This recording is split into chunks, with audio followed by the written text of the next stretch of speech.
तवील मुद्दत से मुराद ऐसा अरसा लिया जाता है जिसमें कोई भी फर्म आपको पता अपना साइज़ या जिसामत तब्दील कर सकती है।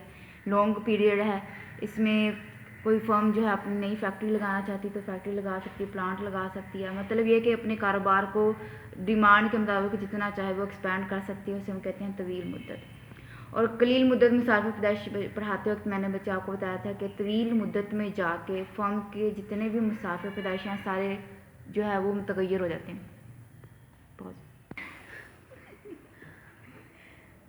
हाँ जी, तवील मुद्दत में जाके जितने भी मुसाफ़ पैदाइश हैं सारे के सारे वेरिएबल हो जाते हैं, मुतगैरा होते हैं। इन खतूत की शक्ल भी तकरीबन जो है अरसा कलील के खतूत के जैसे ही होती है, लेकिन फ़र्क क्या है कि ये थोड़े से ज़्यादा स्टीपर होते हैं। अरसा कलील में हमने देखा कि वो क्या कहते हैं, वो मुसाफ़ पैदाइश गिरते हैं, बहुत कम अरसे के लिए वो निचली सतह पर रहते हैं और फ़ौरन से जो है ये ऊपर की तरफ जो है बढ़ना शुरू हो जाते हैं। लेकिन अरसा तवील में इनकी स्पीड ज़रा स्लो होती है, ये आहिस्ता आहिस्ता गिरते हैं और काफ़ी अरसा ये निचली सतह पर रहते हैं। मतलब कि जो फर्म की कम से कम लागत वाली जो एक स्टेज होती है वो ज़रा काफ़ी अर्से तक स्टे करती है, फिर आहिस्ता आहिस्ता ही ये बढ़ने का रुझान रखते हैं। इसका मतलब क्या है कि उसकी निस्बत ज़रा तश्तरी नुमा होते हैं, फ्लैटर होते हैं, क्योंकि इनमें तब्दीली जो है वो अरसा कलील की निस्बत ज़रा कम स्पीड से आती है। अब ऐसा क्यों होता है, इसकी कुछ वजूहात हैं। सबसे पहले वही बात, मुयना मुसारफ में तब्दीली, मुयना मुसारफ तब्दील हो जाते हैं, सारे के सारे ही वो वेरिएबल हो जाते हैं, तो इस वजह से एवरेज जो कॉस्ट है वो कम हो जाती है, औसत लागत में कमी आ जाती है। यही वजह है कि औसत लागत का खत काफ़ी अर्सा नीचे रहता है और फिर आहिस्ता आहिस्ता बढ़ना शुरू होता है। पैमाना कबीर के फ़ायदे, अरसा तवील में जाके फर्म नई जो है प्लांट लगाती है, नई फैक्ट्री लगाती है, नया कोई प्रोजेक्ट शुरू करती है, लिहाजा फर्म जो है प्रोडक्शन वसी पैमाने पे करना शुरू हो जाती है। जब पैमाना कबीर पर क्या कहते हैं प्रोडक्शन होती है, तब फर्म को बहुत सारी दाखिली खारजी कफ़ायतें हासिल होती हैं। हम लोग इसके बारे में पढ़ चुके हैं, कफ़ायतों के बारे में। इकोनॉमीज़ हासिल होती हैं, बचतें हासिल होती हैं, इंतज़ामी कफ़ायतें हैं, माली कफ़ायतें हैं।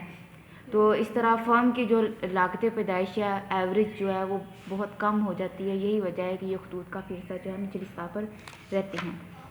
इसके अलावा क्या है कि आमलीन का जो मियारी इश्तराक है वो भी हासिल कर लेते हैं। अरसा कलील में जो आमलीन है, जैसे सरमाया और क्या कहते हैं मेहनत है, इनको आपस में बदलना इतना आसान नहीं होता, लेकिन अरसा तवील में जाके इनकी अदल बदल करनी आसान हो जाती है। मेहनत सस्ती है तो ज़्यादा लेबर लगा ली, अगर सरमाया सस्ता तो ज़्यादा सरमाया लगा लिया, मेहनत की मकदार कम कर ली और आमलीन का एक ऐसा इश्तराक हासिल कर लिया, कम्बिनेशन, जिस पे फर्म की जो लागत है वो कम से कम होती है। तो अरसा तवील में जाके जो आमलीन का ऐसा इश्तराक हासिल करना पॉसिबल हो जाता है। यही वजह है कि अरसा तवील में जाके औसत मुसारफ जो है वो खतूत वो काफ़ी अरसे जो निचली सतह पर रहते हैं। ठीक है, डायग्राम देखते हैं। इसमें देखिए बच्चे, पहले आपने ये खतूत बनाने हैं, SAC है, शॉर्ट पीरियड एवरेज कॉस्ट का, ठीक है। अरसा कलील का औसत मुसारफ का खत, हम इसको फ्री हैंड बना रहे हैं, इसमें पहले कोई गोशवारा नहीं बनाया। SAC 1 हमने फ़र्ज़ किया कि 3 फर्म काम कर रही हैं, 1 2 3। ये पहली फर्म का ख़त है, दूसरी का और तीसरी का। पहली फर्म काम कर रही है कानून तकलील हासिल के ताबे, ठीक है। वहाँ पर लागत पैदाइश क्या है, कम है, फी इकाई कम होती जाती है। दूसरी कानून यकसानी मसारफ के तहत काम कर रही है, तीसरी तकसीर मसारफ के तहत जो वो काम कर रही है। ये पहली फर्म का ख़त है, इसमें SAC शॉर्ट पीरियड ये यू शेप का बना देंगे। ये दूसरी फर्म का एवरेज कॉस्ट का औसत मुसारफ का ख़त, ये तीसरी फर्म का औसत मुसारफ का ख़त आ गया। अब उसके बाद आपने बना देना है मुख्ततम मुसारफ का ख़त।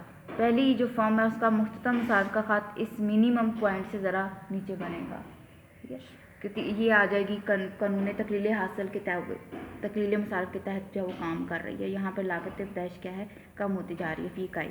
मुख्ततम मुसारफ जो है वो एवरेज से कम होते हैं। उसके बाद यहाँ पर ये दोनों आपस में क्या है, बराबर हैं, और यहाँ पर मुख्ततम मुसारफ का ख़त थोड़ा सा यहाँ मिनिमम पॉइंट से नीचे आप बनाएंगे। अब अरसा तवील का जो ख़त है हम पढ़ चुके हैं, ये तकरीब थोड़ा फ्लैटर होता है, उसकी निस्बत चिपटा होता है। जो अरसा कलील के खतूत हैं, इसको ही बाहर से अगर हम लाइन लगा दें, जो इनके मिनिमम पॉइंट हैं, कम से कम जो नीचे वाले नकात हैं, उन्हीं को मिला दिया जाए तो उसकी मदद से हमें अरसा तवील का ख़त हासिल होता है। ठीक है। इसको मलफूफी भी कहते हैं, मलफूफी लिफाफा सुना हुआ है ना, इन्वेलप जिसको कहते हैं। तो ये उसका एक इन्वेलप है, आउटर लाइन है ना उसकी, तो उसके गिर्द उसने एक लाइन खींच दिया या उसका एक लिफाफा बना दिया है। तो इसलिए अरसा तवील का ख़त जो है वो मलफूफी ख़त भी कहलाता है, क्योंकि ये अरसा जो कलील के खतूत हैं औसत मुसारफ के, उनकी एक आउटर लाइन बना देता है, उसके एनवेलप बना देता है। और आप ख़त की शेप देख सकते हैं बच्चे कि ये उसकी निस्बत आहिस्ता आहिस्ता नीचे गिर रहा है, ठीक है। और काफ़ी अर्सा ये यहाँ पर ये देखिए, ये इस नीचे वाले हिस्से में काफ़ी अर्सा रहता है और फिर ये आहिस्ता आहिस्ता ही बढ़ता है। ये खतूत जो है ज़रा ज़्यादा शू शेप के हैं और ये नीचे वाली सतह पर भी काफ़ी अर्सा रहता है। अब हम बनाते हैं अरसा तवील का मुख्ततम मुसारफ का ख़त। अरसा तवील का मुख्ततम मुसारफ का ख़त भी इन्हीं खतूत की मदद से बनेगा, ठीक है। ये ख़त यहाँ पर आपको पता है कि जब मुसारफ गिरते हैं, औसत और मुख्ततम मुसारफ दोनों ही गिरते हैं, लेकिन मुख्ततम मुसारफ ज़्यादा स्पीड से गिरते हैं, इसलिए मुख्ततम मुसारफ का ख़त औसत मुसारफ के ख़त से नीचे रहेगा, ठीक है, यहाँ पर। और जब औसत मुसारफ मिनिमम होते हैं, कम से कम होते हैं, तब ये दोनों एक दूसरे के क्या हो जाते हैं, बराबर हो जाते हैं, ठीक है। यहाँ पर आके ये इसको क्या करेगा, किता करेगा। और जब ये बढ़ना शुरू होता है तब औसत मुसारफ के साथ मुख्ततम मुसारफ भी बढ़ते हैं, लेकिन मुख्ततम मुसारफ चूँकि ज़्यादा स्पीड से बढ़ते हैं, इसलिए ये ख़त जो है वो ऊपर की तरफ चला जाता है।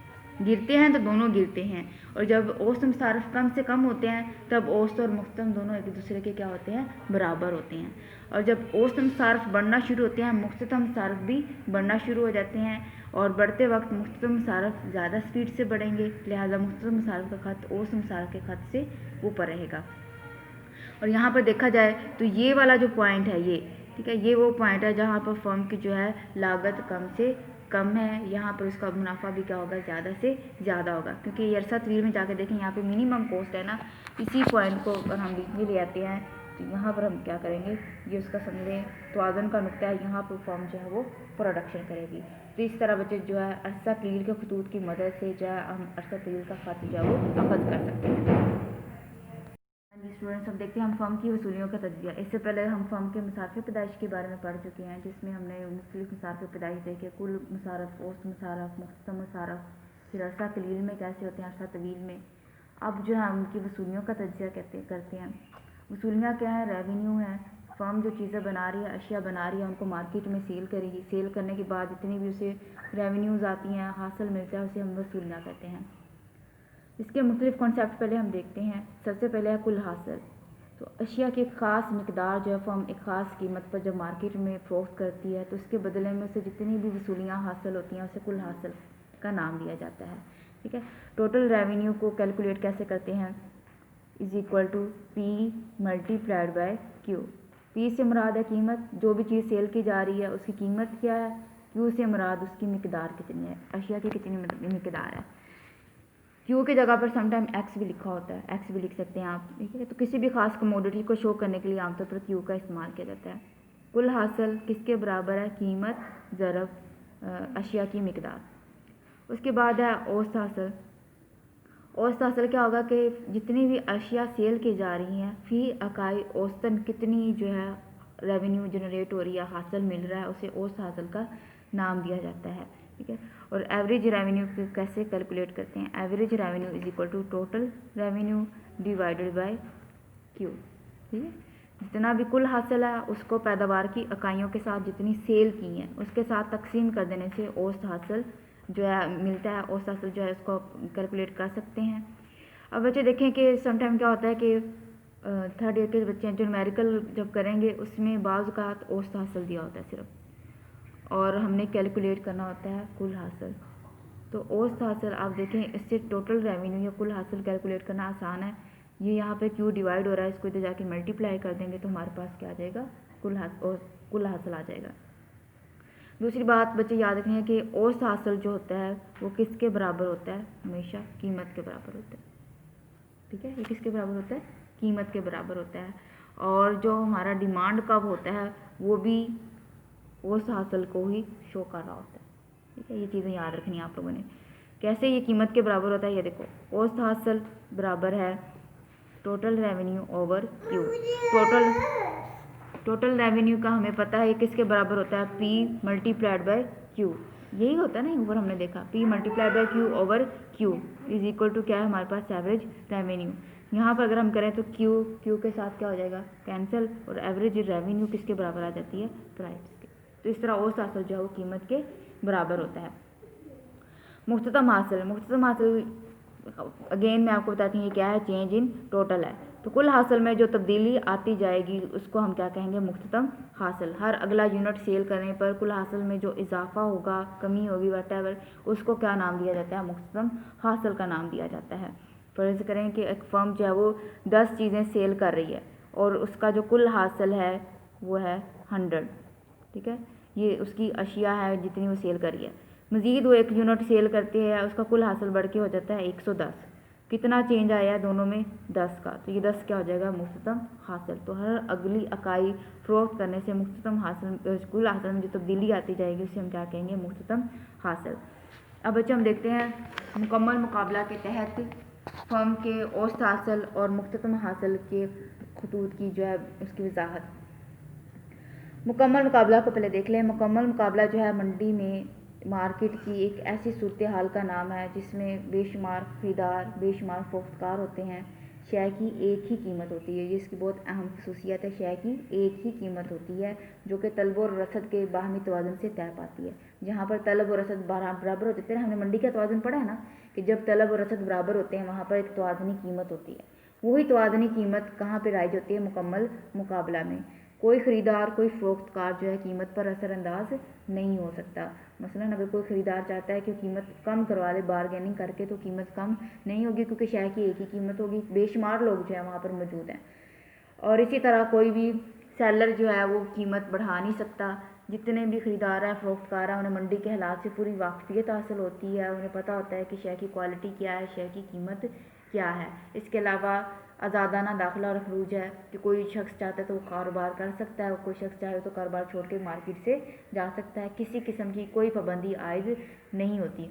उसके बाद है आमलीन की रसद लचकदार है कि उस चीज़ को बनाने के लिए जो आमलीन पैदाइश दरकार हैं, जो शय इस मुकम्मल मुकाबला में सेल हो रही है, उनकी रसद जो है लचकदार है। जितने मजदूर चाहे वो लगा सकती है, जितना सरमाया चाहे वो फर्म लगा सकती है, उसमें कोई भी जो है वो रुकावट नहीं है।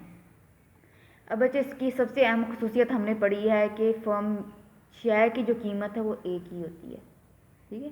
इसी के तहत अब हम देखते हैं कि फर्म के जो खतूत की शक्ल कैसी होगी। गोशवारा देखें बच्चे, बुक से ही आपको समझा देती हूँ। पैदावार की इकाइयाँ लिखी हुई हैं 1 2 3 4 5, ठीक है। ये वो इकाइयाँ हैं जो कि सेल कर रही है फर्म।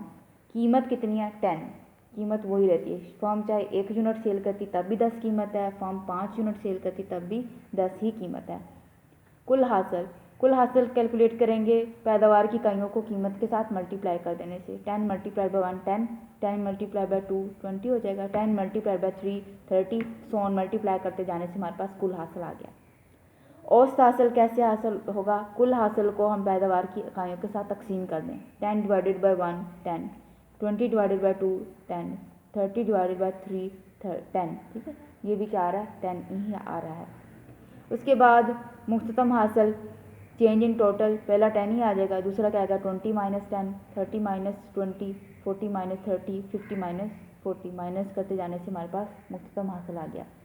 अब यहाँ पर देखें क्या है, मुकम्मल मुकाबला के तहत शय की कीमत, औसत हासिल और मुख्ततम हासिल तीनों आपस में क्या है बराबर है। कीमत भी 10 है, औसत हासिल भी 10 है, मुख्ततम हासिल भी 10 है। ऐसा क्यों है? क्योंकि शय की कीमत पे कोई असरअंदाज नहीं हो रहा और फर्म जितनी भी इकाइयाँ सेल कर रही है एक ही कीमत पर सेल कर रही है। यही वजह है कि मुकम्मल मुकाबला के तहत औसत हासिल और मुख्ततम हासिल के जो खतूत होते हैं वो मुकम्मल तौर पर लचकदार होते हैं। और मैंने आपको बताया था जो मुकम्मल तौर पर लचकदार खतूत होते हैं वो उनकी शेप जो है वो उफ़की होती है, ठीक है। ये देखें, शय की इकाइयाँ 1 है तो कीमत कितनी है 10, 2 पे कितनी कीमत है 10, 3 पे कितनी है 10, ठीक है। और इसी तरह औसत हासिल वो भी 10 है, मुख्ततम भी 10 है। तो अशिया की जितनी भी मिकदार सेल की जा रही है औसत हासिल और मुख्ततम हासिल आपस में बराबर रहते हैं और सेम रहते हैं, ठीक है। तो मुकम्मल मुकाबला के तहत ये आपने याद रखना है कि शय की कीमत, औसत हासिल और मुख्ततम हासिल बराबर होते हैं और ये ख़त जो है मुकम्मल तौर पर लचकदार होता है। ठीक है, जो उफ़की ख़त होते हैं वो क्या होते हैं, मुकम्मल तौर पर लचकदार, और अमूदी जो होते हैं बिल्कुल गैर लचकदार खत कहा जाता है। कुल हासिल देखें, ये पॉजिटिव स्लोप है, जैसे शेयर की इकाइयाँ बढ़ रही हैं कुल हासिल में क्या हो रहा है, इजाफा हो रहा है। फर्स्ट पे 10 है, 2 पे 20, 3 पे 30, सो ऑन जो है ये पॉजिटिव जो है इसकी शक्ल है। ठीक है, तो ये खतूत जो है कुल औसत हासिल और मुख्तम हासिल जो है मुकम्मल मुकाबला के तहत जो है वो बराबर रहते हैं।